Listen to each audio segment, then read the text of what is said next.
अलीम भाई, जो कल ग्री के एसी आए थे, क्या बनाया उनका? अस्सलाम उस्मान भाई, घड़ी के एसी में कॉमन मसला है कि अगर आपके पास घड़ी एसी आपने 1.5-2 साल चलाई तो आपको ये चीज़ लाजमी ख़राब मिलेगा।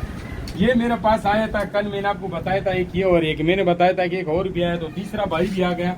इसमें मेन मसला ये चीज़ें होता है, देख ये वाल या ये वाल, ये इसमें लाजमी ख़राब होंगे, या इसका ये वाला जो बैंड है ना, ये बैंड लाजमी क्रैक होगा। तो इसका मैंने पिछले साल ये बैंड चेंज किया था। अभी जो है ये 2-2 साल चले हुए एसी है, बिल्कुल नए एसी है।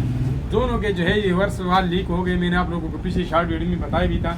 अभी मैंने दोनों के लिए लाए हिस्ट्री पर मेरे डिटेल से वीडियो बनाऊंगा, आप लोगों को तरीका भी सिखाऊंगा कि इसको आपने कैसे इसमें लगाना है। और अगर आप इसमें चेंज नहीं करते तो क्या होता है कि इसमें लीकेज होता है, तो हर साल जो है आपको गैस चेंज करना पड़ता है। बाकी ये गरीब वालों को जो इस पर थोड़ा सा तवज्जो देना चाहिए। आज तक मैंने किसी भी दूसरी कंपनी के एसी में ये वाला वाल चेंज नहीं किया, ना इस तरह कोई मसला आया। ये मसले ज्यादातर गरीब एसी में आई, तो इसके ऊपर कंपनी को थोड़ा सा ध्यान देना चाहिए। आप लोगों को डिटेल से पूरा तरीके से सिखाऊंगा। उम्मीद करता हूँ आप लोगों को वीडियो पसंद आएगी, तो आप लोग अकाउंट फॉलो कर दें। इंशाल्लाह नेक्स्ट वीडियो में पूरा डिटेल से इसके लगाने का तरीका सारा आप लोगों को बताऊंगा। के लिए वीडियो नेक्स्ट वीडियो देके अकाउंट को फॉलो करें। मिलते हैं नेक्स्ट वीडियो में, तब तक के लिए अल्लाह हाफिज़।